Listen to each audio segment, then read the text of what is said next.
I never believed in the kind of love that makes you wait, the kind that stretches across time zones and state lines, that lives in mailboxes and margins. I thought love was supposed to be immediate, tangible, something you could reach out and touch whenever you needed reassurance. But then I met Daniel, and he taught me that sometimes the most profound connections are the ones that unfold slowly, deliberately, one postcard at a time. We met at a coffee shop in Portland on a Tuesday afternoon in October. I remember because the rain had just started, that particular Portland rain that isn't quite a drizzle but isn't quite a downpour either, just this persistent mist that makes everything feel like you're living inside a watercolour painting. I was reading a book I wasn't really invested in, more using it as a shield against having to make small talk with strangers, when he walked in shaking water from his hair like a dog who didn't care who was watching. He had this energy about him, this barely contained restlessness that reminded me of those wind-up toys that skitter across tables. He ordered his coffee, something complicated with oat milk and an extra shot, and then he did something that changed everything. He pulled out this worn leather journal from his messenger bag and started writing. Not typing on a phone, not scrolling through social media, actually writing with a pen that looked like it had been with him for years. I found myself staring, which I'm not proud of, but there was something magnetic about watching someone be that present, that focused in a world where everyone's always half somewhere else. He must have felt my eyes on him because he looked up, caught me watching, and instead of looking away like a normal person would, I just froze like an idiot. He smiled. Not a polite smile, not a what do you want smile, but this genuine, curious smile that reached his eyes. "You a writer too?" he asked, nodding at my book like it was evidence of some shared tribe. "Not really," I said, my voice doing that thing where it comes out quieter than I intended. "I mean, I write emails. Does that count?" He laughed, and it was the kind of laugh that makes you want to keep making jokes just to hear it again. "Depends on the emails. Are they the kind that change lives, or the kind that could be summarized as please advise?" "Definitely the please advise variety," I admitted. And somehow we were talking, really talking, the way you do when you meet someone and the conversation just flows like you've been friends for years and you're just picking up where you left off. His name was Daniel, he was 28, 2 years older than me, and he was a travel writer. Not the kind who writes for glossy magazines about 5-star resorts, but the kind who takes buses to small towns and writes about diners where the locals eat and parks where teenagers fall in love. He was in Portland for a week, researching a piece about the city's bridges, which seemed like the most Daniel thing possible, finding poetry in infrastructure. We talked for 3 hours. The coffee shop started filling up with the after-work crowd, and we barely noticed. He told me about growing up in Minnesota, about coming out to his parents in a Denny's parking lot because he couldn't handle the intimacy of doing it at home, about the first time he saw the ocean and realized how small his problems actually were. I told him about my job in marketing that paid well, but made me feel like I was slowly disappearing, about my family who loved me, but didn't quite understand me, about how I'd lived in Portland for 5 years and still felt like I was waiting for my real life to start. "Maybe it already has," he said quietly, and the way he looked at me when he said it made my chest feel too small for my heart. We exchanged numbers. We made plans to meet the next day, and the next. For that week, while he was in Portland, we were inseparable. We walked across every bridge he was writing about, and he told me the stories behind each one, the engineering marvels and the human dramas. We ate at food carts and drank too much coffee, and stayed up too late talking about everything and nothing. On his last night, we kissed in the rain under the Morrison Bridge, and it felt like every romantic movie I'd ever rolled my eyes at suddenly made perfect sense. Then he left. He had assignments lined up, a whole itinerary of places he needed to be. Austin, then Santa Fe, then Denver, then a dozen other cities I can't remember now because I was too busy trying not to cry when he told me. We promised to stay in touch, to call and text, to make it work somehow, even though neither of us said the word relationship out loud because maybe saying it would make it too real, too breakable. The first postcard arrived a week after he left. I came home from work to find it in my mailbox, wedged between a credit card offer and a grocery store flyer. It was a vintage postcard of the Austin skyline, the kind you find in dusty gas stations with colours too saturated to be real. I flipped it over with shaking hands. His handwriting was messy, urgent, like his thoughts moved faster than his pen could keep up. The message was short, just 2 lines. "Austin is hot and weird, and I keep seeing things I want to show you. I'm thinking of you. I must have read it 20 times that night. I put it on my refrigerator with a magnet shaped like Oregon, and every time I walked past it, I felt this flutter in my chest like, maybe this could actually work, maybe distance was just a detail. The second postcard came from Santa Fe. Same format, different city. The light here is incredible, golden and thick like honey. I'm thinking of you. I put it next to the first one on my refrigerator. We were texting regularly, calling when our schedules aligned, but there was something about those postcards, something tangible and deliberate that felt more intimate than any text message. Denver was next. The mountains make me feel small in a good way. I'm thinking of you. Then Kansas City. Found a diner that serves pie for breakfast. I'm thinking of you. Then Memphis. Heard a blues singer who made me cry. I'm thinking of you. I started waiting for them. I'd check my mailbox every day with this embarrassing eagerness, like a kid waiting for Christmas morning. My roommate noticed, started teasing me about my mysterious pen pal, but I didn't care. Each postcard felt like proof that I wasn't making this up, that what we had was real even if we were living it across state lines. The thing was, every single postcard ended the same way. I'm thinking of you. 5 words, same every time. At first I thought it was sweet, romantic, this consistent declaration across all his travels. But as the weeks turned into months and the postcards kept coming, Charleston and Savannah and Nashville and Asheville, always ending with those same 5 words, I started to wonder. Was it romantic or was it lazy? Was he actually thinking of me in all these places? Or was it just a habit? Something he wrote because he didn't know what else to say? I never asked him about it during our phone calls. I was afraid of what it might mean if he didn't have a good answer, afraid of sounding needy or demanding when I knew his job required this kind of constant movement. My best friend Marcus thought I was being ridiculous. We were having drinks at our usual bar and I was showing him the latest postcard, this one from Asheville with a picture of the Biltmore estate. Dude, he's sending you postcards from every city he visits. That's not nothing. Most guys can barely remember to text back. But it's always the same thing, I said, tracing the words with my finger. I'm thinking of you. What does that even mean? Is he thinking of me when he wakes up? When he's eating lunch? When he's falling asleep? Or is he thinking of me for like 5 seconds while he's writing the postcard? Marcus shook his head. You're overthinking this. The man is literally travelling the country for work and taking time to send you physical mail. Do you know how much easier it would be to just text you? He has to buy the postcards, write them out, find a mailbox, buy stamps. That's effort. That's intention. I wanted to believe him. I wanted to believe that the repetition meant something, that it was a promise or a mantra or a way of keeping me close even when we were far apart. But doubt has a way of creeping in, especially late at night when you're alone, and your phone hasn't buzzed in hours and you start wondering if you're just a convenient story he tells himself about having someone waiting at home. The postcards kept coming. Knoxville, Louisville, Cincinnati, Pittsburgh. I'm thinking of you. I'm thinking of you. I'm thinking of you. I started keeping them in a shoebox under my bed instead of on my refrigerator. It felt too vulnerable to have them on display, too much like advertising my own uncertainty. Daniel and I talked about him coming back to Portland. He said he wanted to, that he missed me, that he was thinking of me, always thinking of me.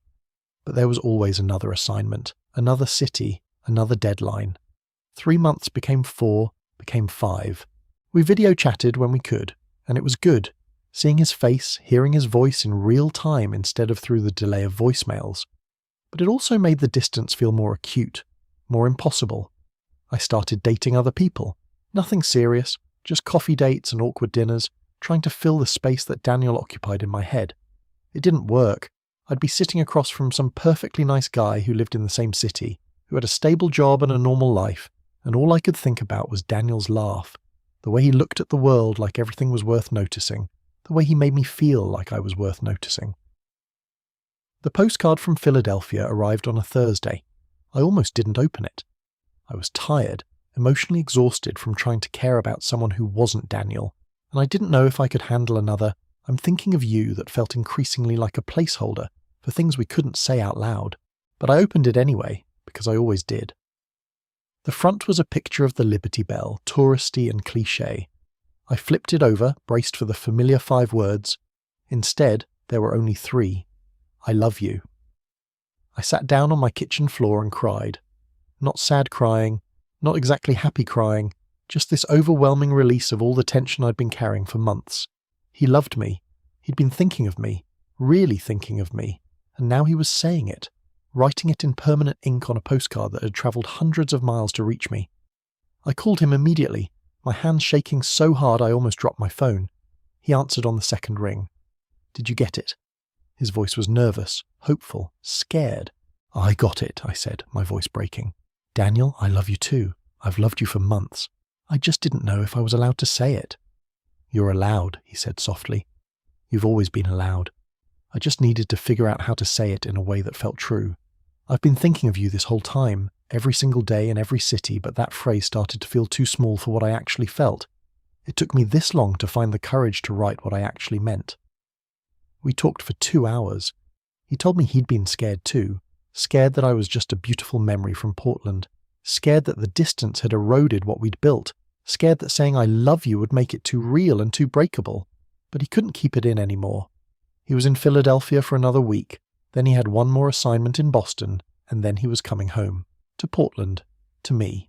"I'm thinking of you meant I love you every single time," he said. "I just didn't know if you wanted to hear it. I didn't know if we were doing that, saying that. But I can't keep pretending this is casual. You're not casual to me. You've never been casual." The next postcard came from Boston.